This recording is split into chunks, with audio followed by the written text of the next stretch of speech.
Bienvenidos al podcast de Comunidad Cristiana Bíblica Guayaquil, donde escucharás el Sermón de la Semana. Si quieres conocer más de nuestra iglesia, te invitamos a seguirnos en nuestras redes como Alianza CCBG. Oramos al Señor para que el mensaje de hoy hable directamente a tu corazón y traiga luz a tu vida.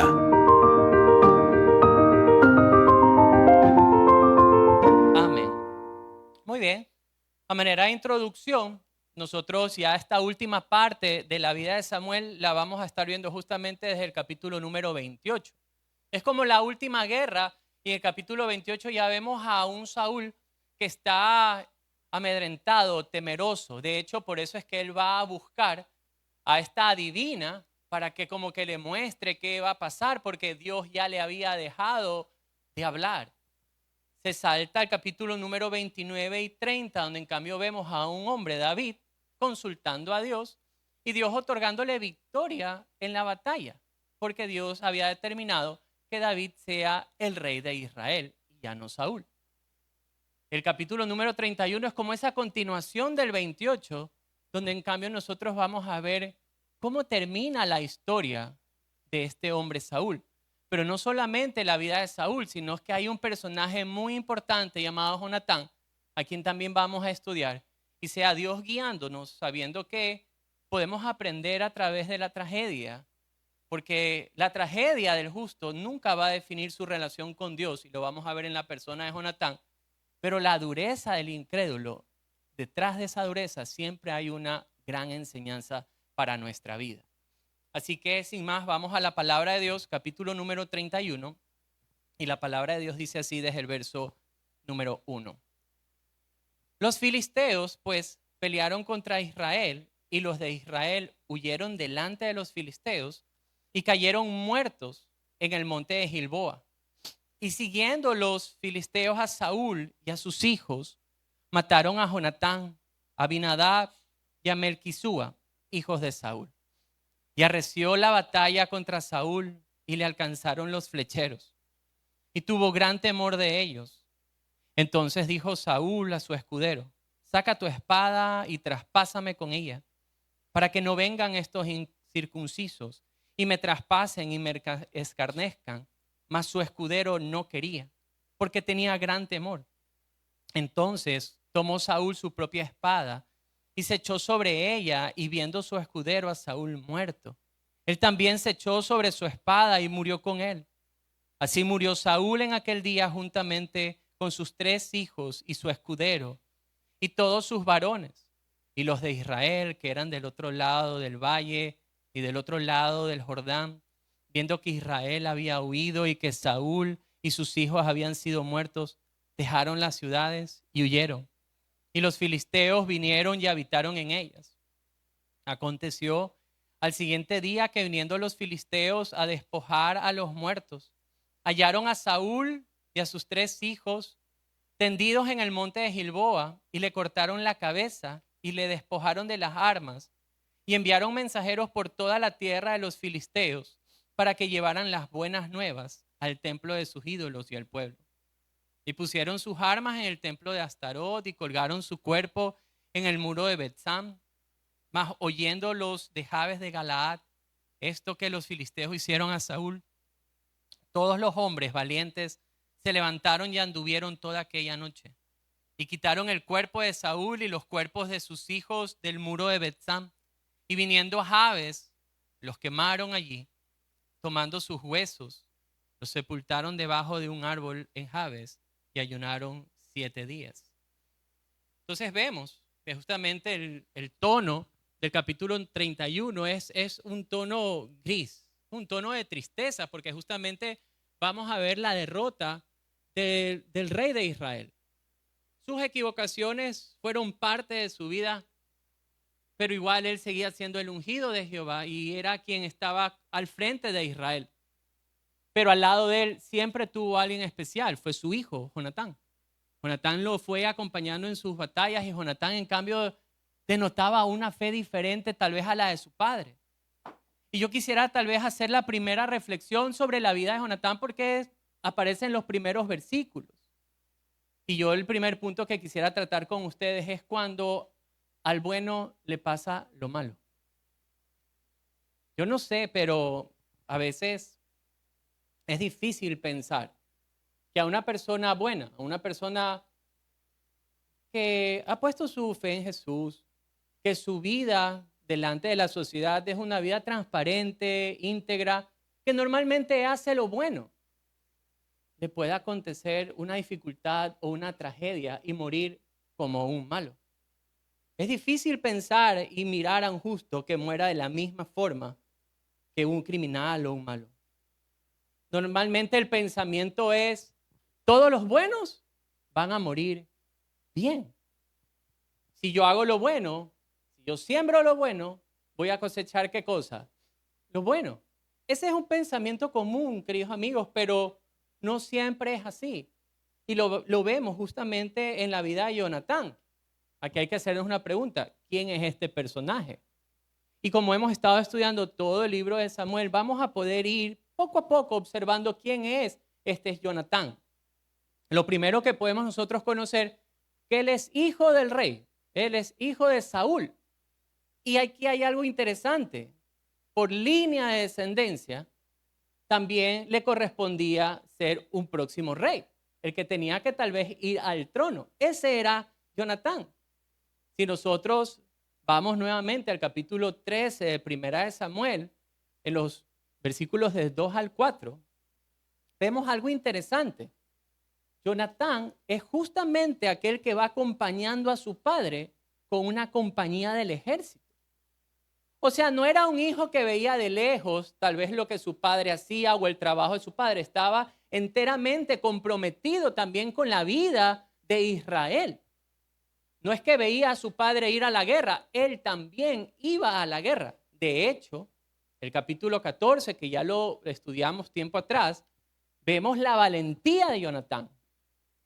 Justamente Jonatán coge a su paje de armas y es él quien va a enfrentar a los filisteos. Y él le dice a su paje de armas, mira, si estos nos responden de tal manera, ten la certeza de que Jehová nos lo ha entregado. Yo de paje de armas le hubiera dicho, ¿estás seguro, Señor? Pero Jonatán, con la confianza en Dios, va y se presenta delante del enemigo. El enemigo dice la frase que él dijo y él tuvo plena convicción de que Dios iba a entregar a sus enemigos. Mientras tanto, ellos dos que iban hacia la batalla, todo el pueblo estaba temeroso, porque el rey estaba temeroso. Y se da una gran victoria para el pueblo de Israel. Y vemos aquí entonces a un Jonatán valiente, confiado en el Señor. Pero hay algo interesante, que es lo que les dije algo al principio. Es un hombre que no se aferra al trono cuando se entera de que Dios ya no lo va a poner a su padre como rey, sino que ha escogido a otro hombre. Él no dice, pero Señor, ¿qué pasó? Yo cumplo con todas las expectativas, soy guerrero, valiente, confío en ti, yo me merezco el trono. No, todo lo contrario, es despojado y sobre todo confiando de que Dios obra en perfecta voluntad. Y es tanto así que nosotros en cambio podemos observar en el capítulo número 18 de Primera de Samuel, y les voy a dejar estos versículos de tarea porque como ya los hemos estudiado, es el famoso pacto de amistad que Jonatán hace con David. Qué hermoso.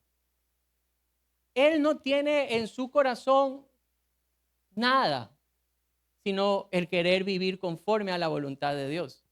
No se aferra a un trono, más bien afirma su corazón en amistad al próximo rey de Israel. Pero no solamente eso, sino que en 1 Samuel 19 vamos a ver a Jonatán defendiendo a David frente a su padre Saúl. ¿Se acuerdan que Saúl empezaba a perseguir? En todos los capítulos observábamos cómo Saúl quería matar a David. Y en uno de estos capítulos, especialmente el 19, es donde vamos a ver en cambio Jonatán exponer su propia vida por defender al verdadero rey de Israel.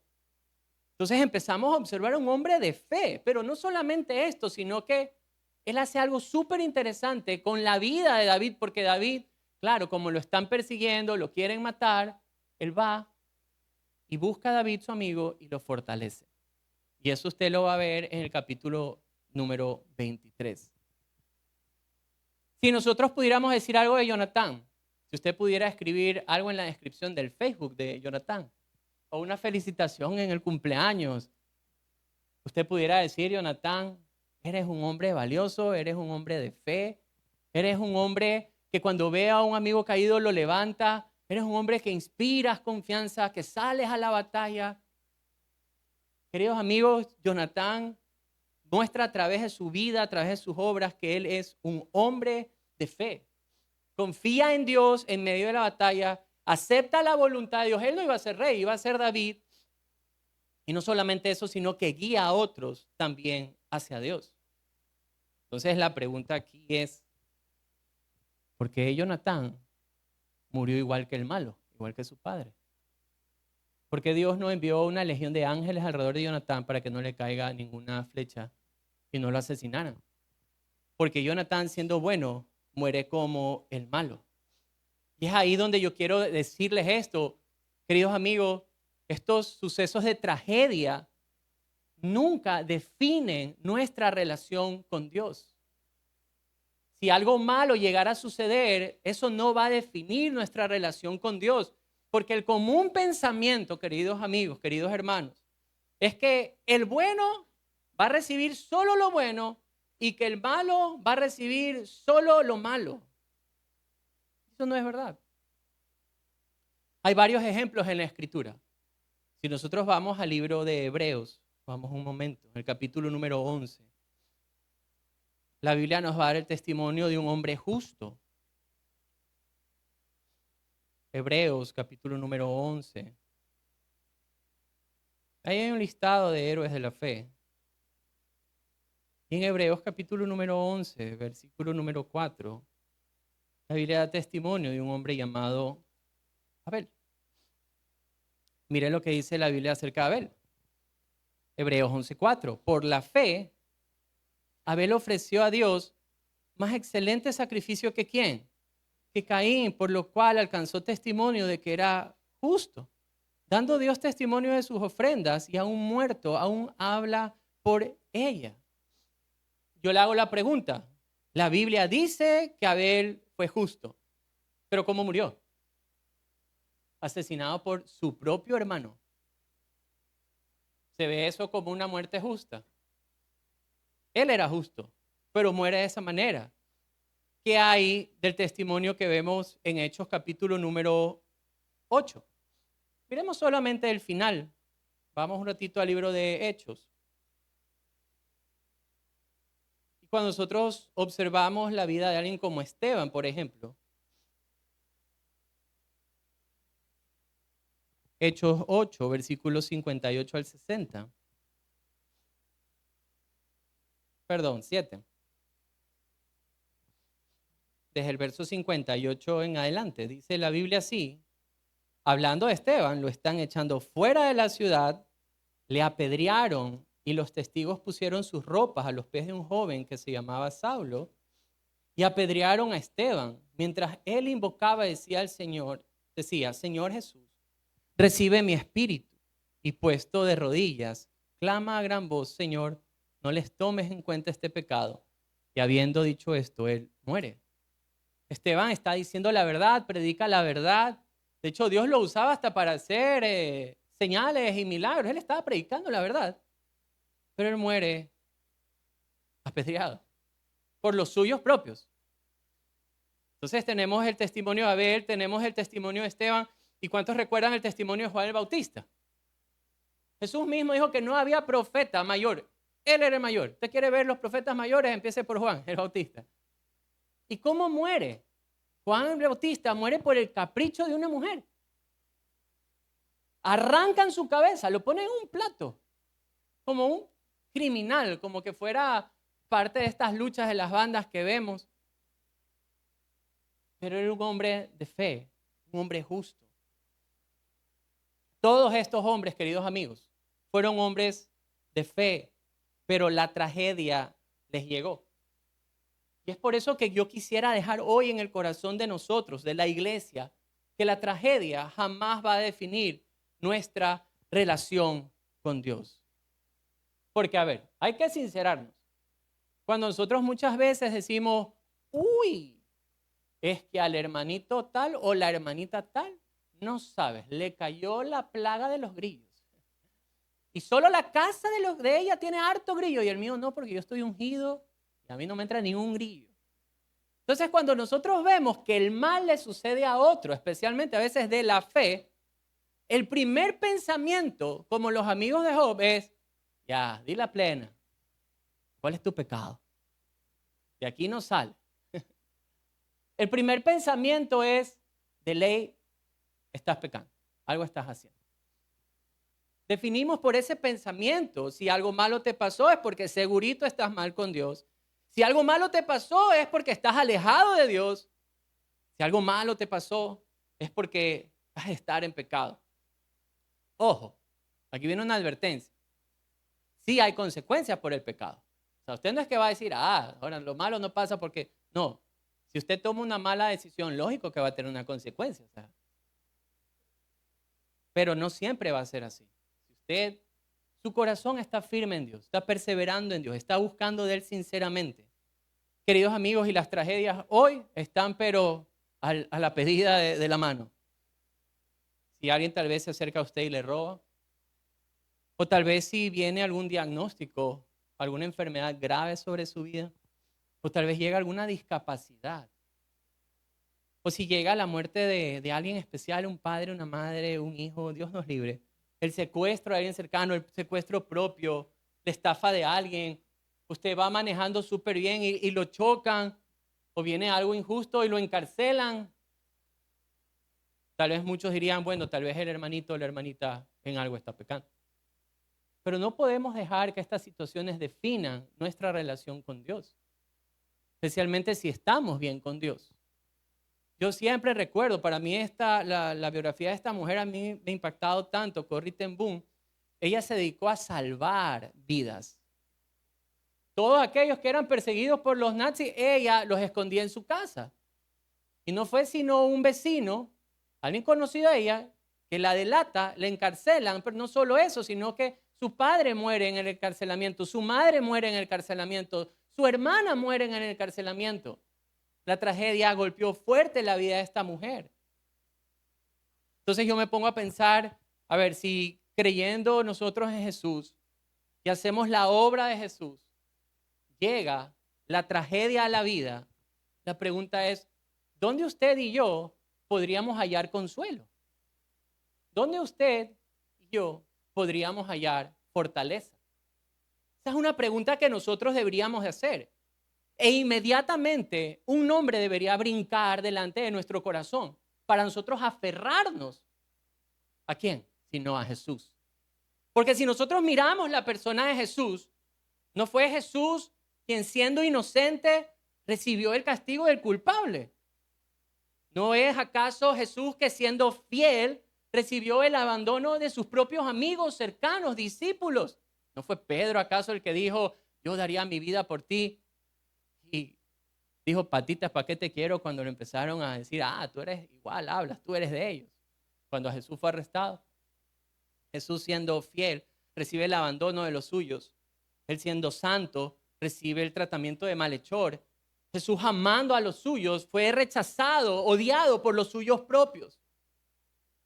Por eso es que si hoy tal vez hablo a alguna persona que firmes en la fe, constante en el amor a Jesús, en su compromiso, en su entrega hacia Él, viene la tragedia y golpea de alguna forma, viene en diferentes tamaños, de diferentes maneras. Y se siente a veces sin esperanza porque usted puede decir, pero ¿por qué a mí? ¿Por qué si estoy caminando en fe? ¿Por qué si estoy caminando en obediencia? ¿Por qué si tal vez estoy estudiando mi Biblia y lo estoy conociendo más a Él? He recibido tan duro golpe en esta vida. Pero cuando vemos eso, debemos tener en la mente que Cristo es nuestra fortaleza para el tiempo de la tragedia. Venga conmigo a Hebreos 12, por favor. Y en Hebreos 12, justamente hay una instrucción que debe ser guardada, atesorada en nuestro corazón.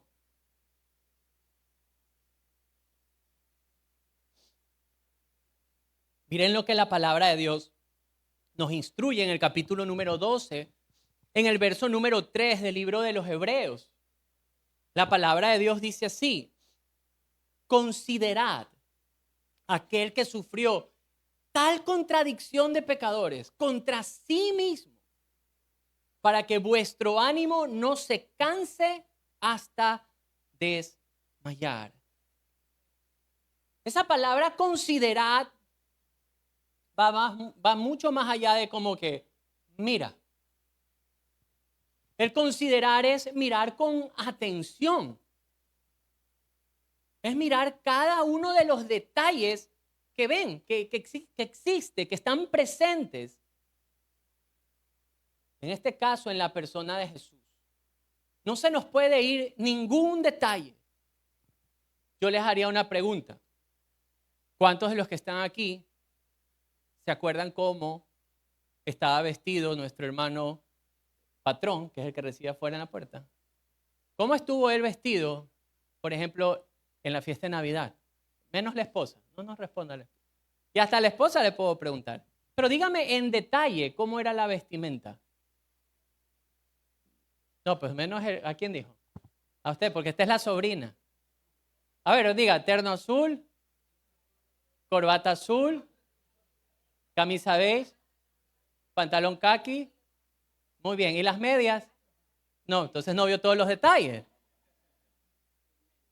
Sin medias por acá dicen. Acá vio en cambio otro detalle. Pero miren, un ejemplo como eso es válido. Porque yo no estoy diciendo por si acaso que el hermano patrón es Jesús, por si acaso. Pero Valeria tiene claro los detalles. Si nuestra perspectiva fuera mirar a Jesús considerando cada detalle, ya le voy a decir por qué ella lo sabe, porque ella está normalmente tomando las fotos y trabajó con el fotógrafo, entonces ella estuvo de cerca y ella tiene en su mente cada detalle de la vestimenta del hermano patrón.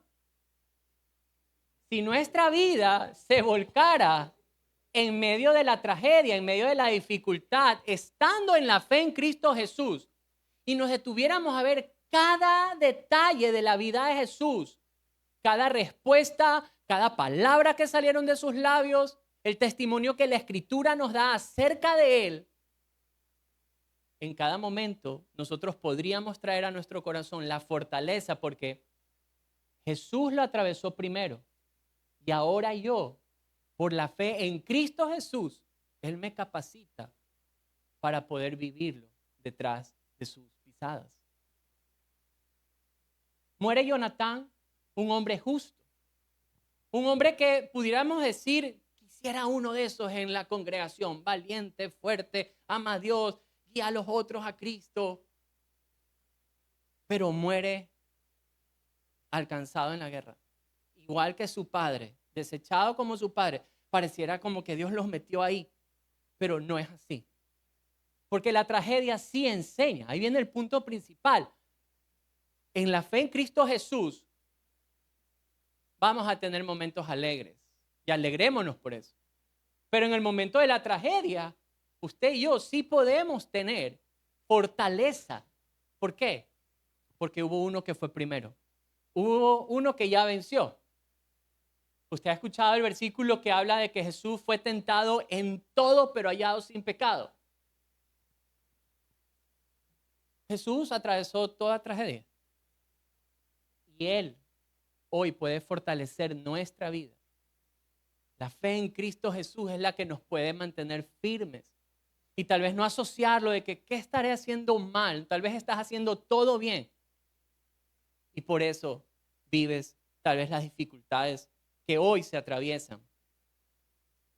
Queridos amigos, cuando viviendo en la fe, haciendo lo bueno, recibimos los malos, podemos traer a nuestra memoria tal vez lo que dice Juan capítulo número 16 y venga conmigo. Jesús está hablando en un contexto no tanto de tragedia, pero Jesús está usando aquí las dificultades también que vendrían por causa de la fe en Él. Y en Juan capítulo 16, en el versículo número 33, dice la palabra de Dios lo siguiente, y estas son las palabras, los detalles que debemos afirmar nuestros ojos. Miren lo que dice, estas cosas os he hablado, Juan 16, 33, para que en mí tengáis paz. en el mundo tendréis aflicción, pero confíen, yo he vencido al mundo. Miren, la desgracia no define tu relación con Dios, pero la desgracia puede enseñarte a afirmarte aún más en Dios. Yo me puse a pensar cuál es el fin de mostrarle a la audiencia original por qué el libro de Samuel incluyó la muerte de Jonatán de esta manera y lo puso ahí, siendo él un hombre de fe, un hombre tal vez decirlo intachable, un hombre que amaba a Dios, pero muere igual que su padre. Y nosotros ya mirando en una perspectiva de futuro, hallamos la respuesta. Es porque nosotros podemos ser fortalecidos en la persona de Cristo Jesús y porque las tragedias no van a definir nuestra fe en Dios. Como segundo punto, quisiera que en cambio veamos a Saúl. Este Saúl es muy interesante. Si nosotros regresamos a Primera de Samuel y hacemos tal vez una recapitulación de toda la vida de este hombre, veíamos que estaba bien. Hay un dicho, no recuerdo, tal vez alguien me pueda decir, creo que es parada de caballo y carrera de burro. Eso mismo. Veíamos que tal vez estaba bien ahí, pero este es el final de él. Lo vemos, parece realmente una historia en película, porque lo alcanzan sus enemigos, los flecheros están ahí, y es su último aliento, sus últimas frases, pero la pregunta es, ¿cómo llegó Saúl a estar en ese lugar? Y nosotros podemos observar, por ejemplo, en 1 Samuel 13, de ahí les doy para que lean en casa, desde el verso 8 al 14, se encuentra próximo a la guerra, pero él ya había recibido una instrucción por parte de Samuel y le ha dicho, espérame, espera que yo llegue, hacemos sacrificio a Dios y luego sales a la guerra. Era la instrucción. ¿Cuál era la instrucción? Espérame. ¿Fácil o no fácil la instrucción? Facilita. ¿Cuál era? Espérame. Entonces, pasan los días y adivine quién llegó tarde. Samuel. No sé, el camello se sintió mal, no arrancaba el camello. Simplemente todavía no llegaba, pero la instrucción fue, espérame. ¿Qué pasa con Saúl? Se empezó a desesperar. Empezó a decir, bueno, y ahora no llega Samuel, ¿qué le habrá pasado? En esa época no había celular, así que ni mensaje, nada, ni mensaje de humo, por si acaso. ¿Por qué no llega? ¿Por qué no llega? ¿Por qué no llega? Y no se le ocurre mejor idea que hacer algo que no le correspondía. Hace un sacrificio. Y saben quién apareció luego de que hizo el sacrificio. Ya está hecho el sacrificio y apareció alguien. Tocó el timbre. ¿Quién era? Samuel. Locamente has hecho. Porque tenías que esperar. Entonces, justamente, él hace un sacrificio que demuestra algo interesante. Que él no estaba confiando en Dios. Saúl estaba en la guerra, hace este sacrificio, pero lo hace con un sacrificio sin confianza. Y eso es pecado. Es como hacer obras sin fe. Es básicamente lo mismo.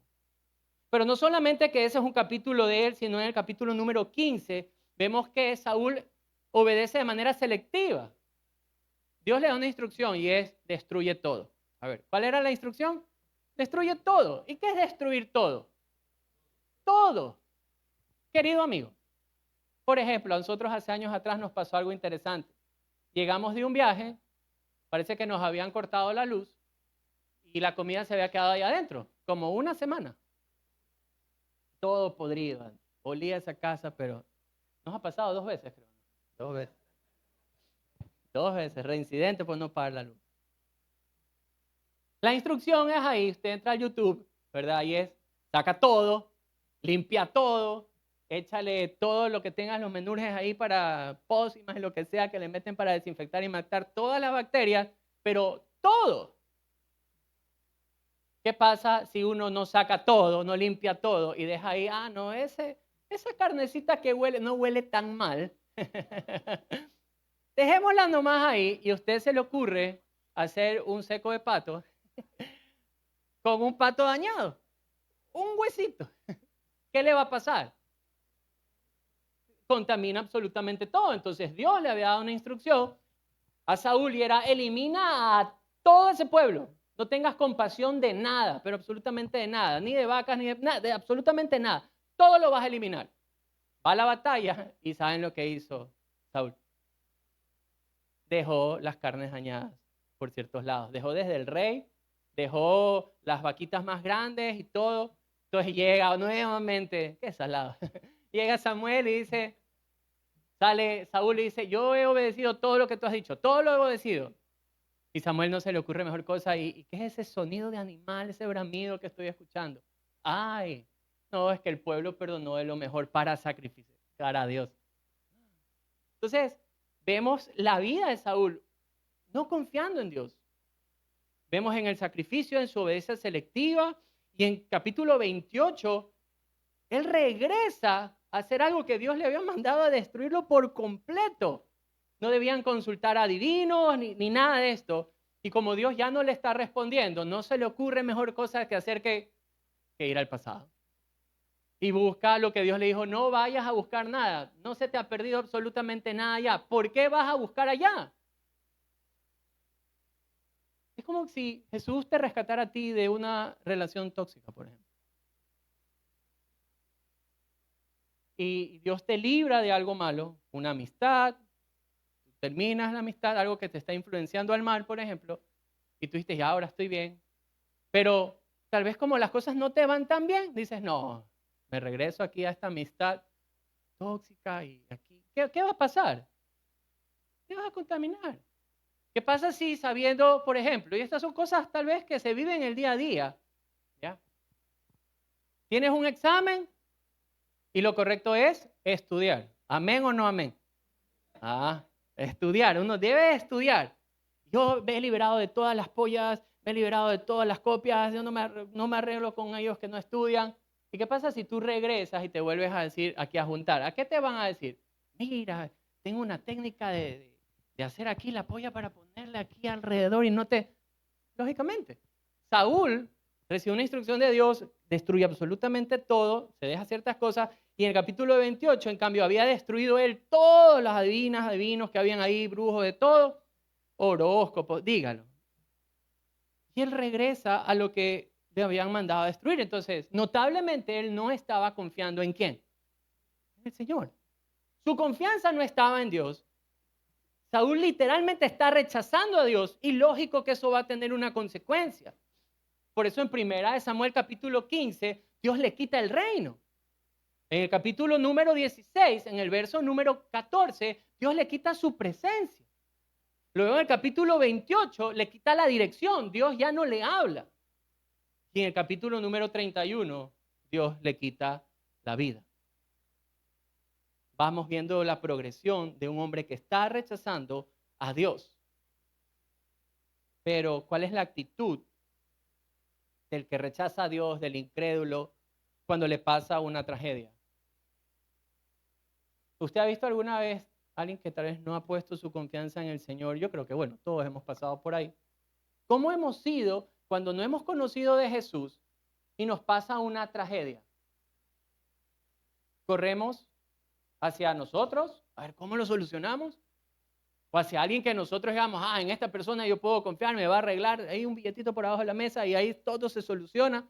Tratamos de solucionarlo de esa manera. Es como no caemos en cuenta que tal vez todo esto está pasando para que meditemos en la vida y procedamos a la fe.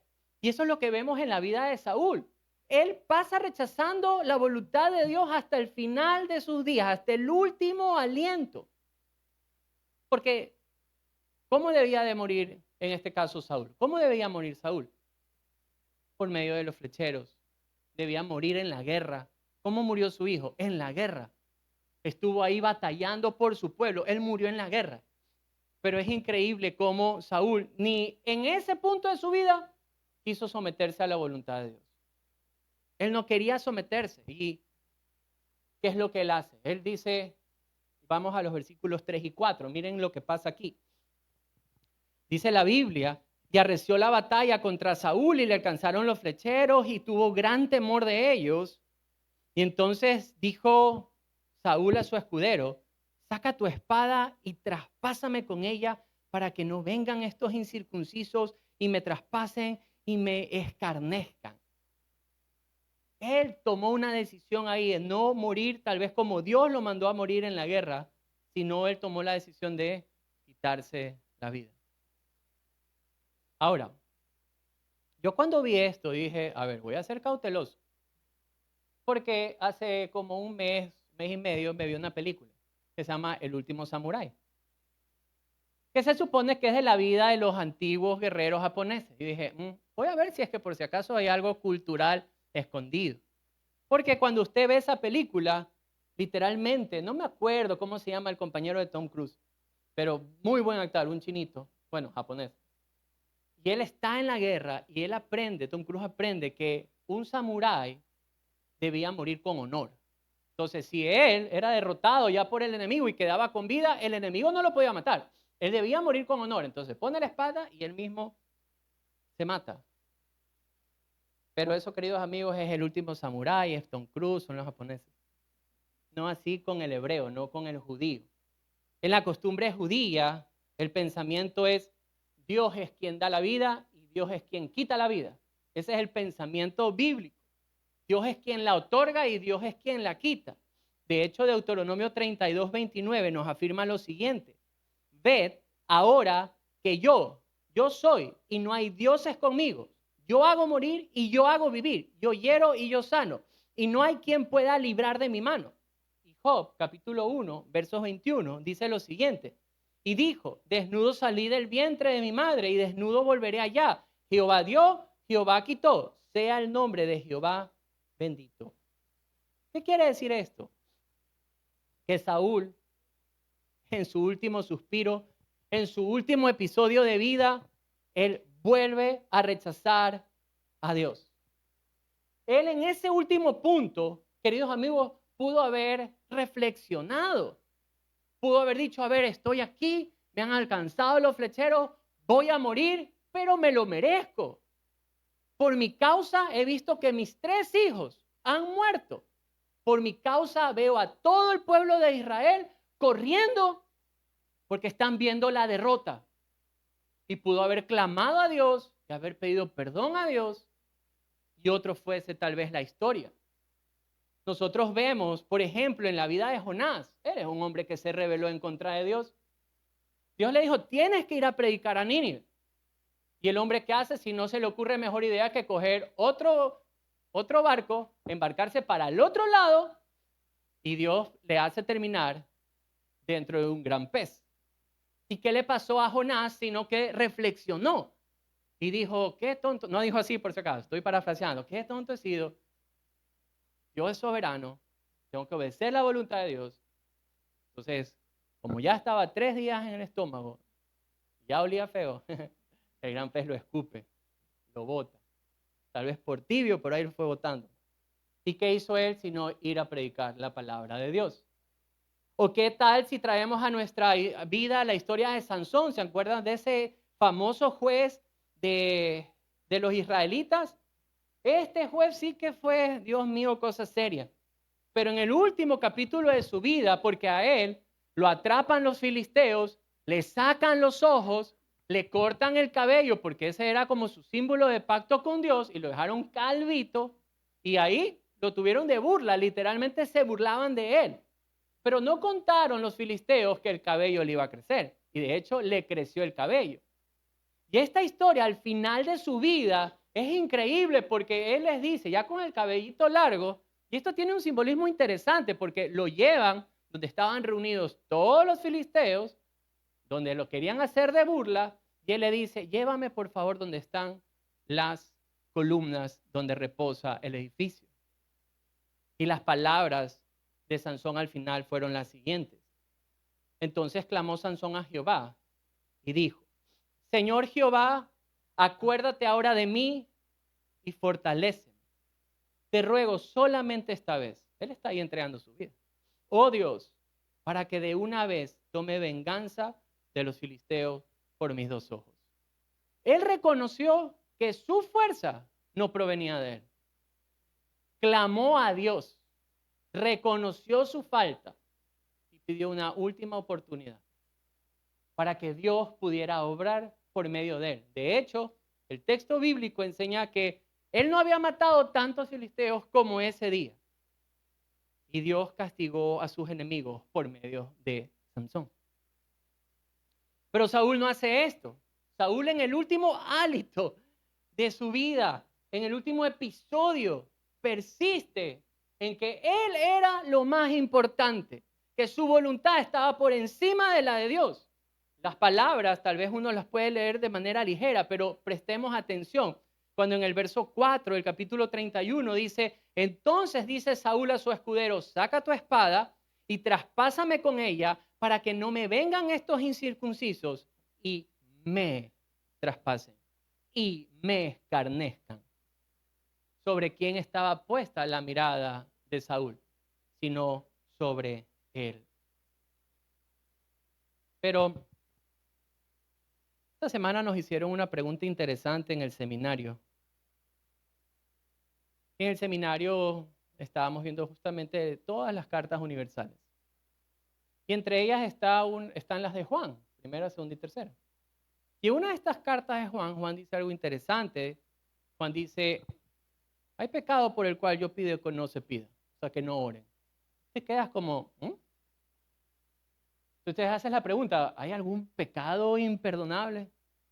Y no es tanto que un pecado sea imperdonable, porque Dios es rico en misericordia, grande en misericordia. Es lento para la ira y grande en misericordia. Entendíamos al hacer un ejercicio de revisar todo el texto de que Juan no está diciendo que no ores, sino lo que está diciendo es que hay corazones tan endurecidos que rechazan a Dios constantemente, persistentemente, que es inútil realmente la oración ahí, porque ya su corazón ha resistido la voluntad de Dios, no quiere saber absolutamente nada de Dios. Entonces Dios los ha dejado. Y eso es lo que está pasando aquí justamente con Saúl. Pero Dios muestra a través de toda primera de Samuel que Dios sí le ha extendido gracia a este hombre. De hecho, cuando nosotros leemos el libro de los Hechos, en el capítulo 13, verso número 21, la Biblia relata que fueron 40 años del gobierno de Saúl. Algunos estaban bravísimos por el presidente de Venezuela, que lleva años. Un pueblo que literalmente grita por libertad, por ejemplo. Y aquí teníamos, en cambio, en el tiempo de Israel, a un hombre, a Saúl, que vive de esta manera, constantemente rechazando a Dios. Rechaza el mandato de Dios, rechaza al escogido de Dios y practica lo que Dios desechó. La pregunta es, Señor, ¿por qué te demoraste tanto con Saúl? ¿Cómo así tomó tanto tiempo de que llegaran ese día y Saúl muriera si tenías que cambiar simplemente el rey? Y aquí hay dos cosas. Uno puede decir, bueno, Dios estaba preparando a David para que sea rey, pero también le estaba dando tiempo a Saúl para que pueda arrepentirse. Su gracia se muestra por todo esto de aquí. Dios extiende su gracia y muchas veces nosotros tenemos también este pensamiento de Dios es un Dios castigador. Y sí, Dios es un Dios justo, queridos amigos, pero Dios también es un Dios de misericordia que desea que se venga al arrepentimiento. Miren lo que dice segunda de Pedro, capítulo 3, versículo 9. Dice la palabra de Dios, el Señor no retarda su promesa, según algunos la tienen por tardanza, sino que es paciente para con todos nosotros, no queriendo que ninguno perezca, sino que todos procedan al arrepentimiento. La palabra de Dios da testimonio en el libro de Ezequiel, capítulo 18, verso 23, cuando la Biblia dice así, quiero yo la muerte del impío, quiero yo la muerte del malo, dice Jehová el Señor, no vivirá si se apartara de sus caminos. Dios extiende gracia a la vida de Saúl hasta el último segundo de su vida para que pueda él meditar en sus caminos. Pero simplemente no le dio la gana, no quiso voluntariamente rechazar aún la gracia extendida de Dios. y hay un pensamiento común. Porque a veces a uno le toca, ¿a quién le gusta conversar? A ver. Y cuando a veces uno quiere evangelizar a alguien, es interesante, especialmente a veces con un joven o con uno no tan joven, que uno les dice, ¿has pensado en tu eternidad? ¿Has pensado en tu relación con Dios? Y la frase es la siguiente: el último momento de mi vida me voy a arrepentir. Ya cuando ya esté yo bien mayor, ahí yo me voy a arrepentir. Ese pensamiento es común. Ya cuando yo tenga tantos años de edad, en ese momento yo voy a buscar de Dios, iré a la iglesia y todo esto va a cambiar. Yo me arrepentiré, pediré perdón a Dios. Ojo, mi esposa me dice, oye, tendrás cuidado porque eso no significa que en el último momento alguien se pueda arrepentir. Sí se puede alguien arrepentir si hay sinceridad. Pero queridos amigos, la historia nos muestra algo, que el hombre que se acostumbra a rechazar a Dios en vida, ese hombre también rechazará a Dios cuando esté frente a la muerte. Ese hombre que constantemente, sabiendo la Escritura, conociendo el Evangelio, le habla de Dios. Viene un hermanito por acá, viene otro hermanito por acá. El esposo se hace hermanito, la esposa se hace hermanito, el vecino, todo el mundo se hace hermanito, menos él. Dice, no, ya llegará el momento, será en su tiempo, en el último hálito de mi vida. Pero esto es serio. Si en vida te has acostumbrado a rechazar a Jesucristo, su palabra, su salvación, si en vida cada vez que te invitan o escuchas un mensaje o ponen una alabanza le cambias, si en vida es tu actitud de que sabes que lo que estás haciendo te está llevando a la desgracia eterna y voluntariamente no quieres aceptar la soberanía de Dios en tu vida, si voluntariamente lo estás haciendo en vida, ¿qué te hace pensar que en el momento de la muerte no vas a actuar igual que Saúl? Pensando en ti. Ay, me está dando un paro cardíaco, me duele, me voy a repetir. No, llévenme al doctor. No llegaste al doctor. No, es que esto sí tiene solución. La vida es frágil, queridos amigos. Es en un instante. Literalmente todo puede cambiar. No puedes vivir. O no podemos pretender que en el último momento de la vida voy a aceptar y arrepentirme si mi vida constantemente ha sido un constante rechazo a Dios. Y yo quiero hacer tal vez unas preguntas para que podamos meditar si nuestro rechazo a Dios es constante. Queridos amigos, ¿sabe usted las instrucciones de Dios? Pues simplemente las rechaza y no las quiere seguir. ¿Sabe usted lo que a Dios le agrada, pero usted la rechaza y quiere agradarse a sí mismo? Querido amigo, ¿sabe lo que Dios aborrece y usted simplemente lo rechaza? Más bien, hayas deleite en lo que Dios rechaza. O sabes que eres pecador y simplemente rechazas y te ves a ti mismo como un santo. Eso es rechazar a Dios. Queridos amigos, la tragedia llega a los de fe y a los que rechazan la fe. Los de fe podemos mirar con esperanza cuando la tragedia golpea la vida. Y hoy quisiera tal vez dejar en sus corazones que cuando esto suceda, lo inesperado, la mala noticia, llega, no estás solo, ni eres una persona incomprendida. Todo lo contrario, hay uno que fue primero. Jesucristo, nuestro Señor, fue primero para luego traer fortaleza, consuelo en medio de la tragedia de aquel que le está obedeciendo. Yo quisiera decirle que obedezca, considere con pasión aquel versículo leído el día de hoy de Hebreos 12:3, que es: consideren aquel que sufrió tal contradicción de pecadores contra sí mismo para que vuestro ánimo no se canse hasta desmayar. La tragedia puede llegar al punto de querer hacer desmayar al creyente. Pero considerar, mirar con atención cada detalle de la vida de Jesús.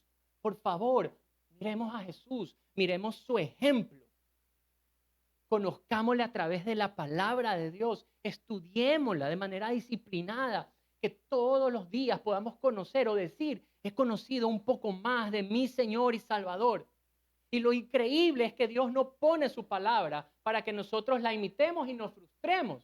Él nos da de su Espíritu Santo para que nosotros tengamos la capacidad de vivir tras las pisadas de Jesús. Cuando a usted le llegue algo malo, usted sí tiene en quien refugiarse. Pero tal vez aquellos que han rechazado constantemente la fe, quiero hablarles con urgencia. Quisiera decirles que si se ha acostumbrado a rechazar a Dios en vida, que si se ha acostumbrado a rechazar la palabra de Dios en vida, que si se ha acostumbrado a rechazar a su Hijo, a Jesucristo, a nuestro Salvador en vida, lo más seguro es que usted vaya a rechazarlo también frente a la muerte. Las palabras de Jesús dicen así en Lucas 10:16, el que a vosotros me oye, a mí me oye, y el que a vosotros desecha, a mí me desecha, y el que me desecha a mí, desecha al que me envió. Desechar a Jesús, desechar su palabra, literalmente es desechar la oportunidad de reconciliación con Dios para una vida eterna. Y es muy fácil acostumbrarse a rechazar a Dios. Y tal vez en su mente usted dirá, pero Javier, yo tengo ya muchos años.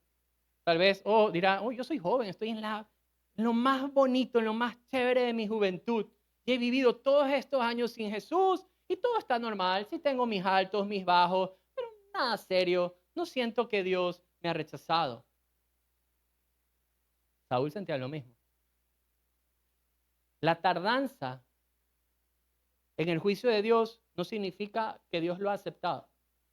La tardanza del juicio de Dios significa que tanto te ama, que extiende gracia para que le conozcas, para que puedas vivir detrás de sus pisadas. Hoy es ese día de salvación para tu vida. Deja de rechazar la voluntad de Dios sobre ti. Deja de rechazar lo que la Biblia dice de nosotros, que somos pecadores y que necesitamos de un Salvador, Jesucristo, quien fue dado por el Padre en una cruz, recibiendo Él el castigo por nuestros pecados, para que por medio de la fe en Jesucristo nosotros podamos tener perdón y vida eterna. No rechacen más la benevolencia, la gracia, el perdón divino de Dios hacia su vida. Venga en fe y en arrepentimiento a Jesús, nuestro Señor y Salvador. Oremos juntos. Gracias por escuchar el podcast de Comunidad Cristiana Bíblica Guayaquil. Apreciamos que te hayas dado el tiempo de escuchar este mensaje. Te invitamos a suscribirte a nuestro podcast para que seas parte de esta hermosa comunidad. Que el Señor te bendiga.